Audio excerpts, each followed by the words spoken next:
আমরা constructive opposition চাই, কারণ বহুদলীয় গণতন্ত্রে আমাদের সংবিধানে স্বীকৃত। আমরা চাই না বিধানসভা তার বিরোধী দলনেতা তাকে 11 মাস হাউসের বাইরে রেখে হাউস চলুক। আমরা চাই না কোনো বিধায়ক শারীরিকভাবে নিগৃহীত হয়ে কোনো হসপিটালে বা ডাক্তারের কাছে যাক, এটা মারামারি করার জায়গা নয়। আমরা চাই দায়বদ্ধতা, ভাষা প্রয়োগের শালীনতা।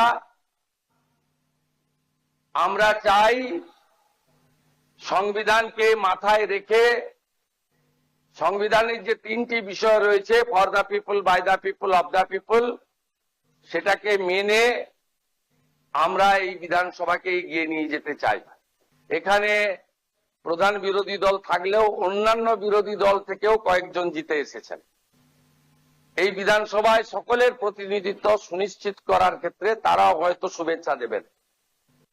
বিরোধীদের আশ্বস্ত করতে চাই যে সংবিধানের পরিভাষা, বিধানসভা সংসদীয় গণতন্ত্রে house belongs to opposition, final decision অধ্যক্ষ নেবেন, কিন্তু আলোচনায় অংশগ্রহণের ক্ষেত্রে, সময় বরাদ্দর ক্ষেত্রে সরকারের ভূমিকা, সরকারি দলের ভূমিকা আমি পরিষ্কার করতে চাই। সংখ্যায় আপনারা অনেক কম হলেও আমরা 50-50 যে ভাগ আছে সেটা থেকে সরে যাব না। আমাদের সংখ্যা অনেক বেশি হলেও আপনাদের বেশি করে বলার সুযোগ যাতে অধ্যক্ষ দেন সরকার এবং সরকারি দলের, সেই ব্যবস্থা থাকবে। আমি মুখ্যমন্ত্রী হিসেবে মাননীয় বিধায়কদের কোন দল থেকে জিতেছেন বড় কথা নয়, মন্ত্রীদের সঙ্গে মিট করবেন, যদি না আপনাদের দলের আপত্তি না থাকে। মন্ত্রীদেরও বলবো, বিরোধী দলের বিধায়করা অ্যাপয়েন্টমেন্ট চাইলে দেবেন।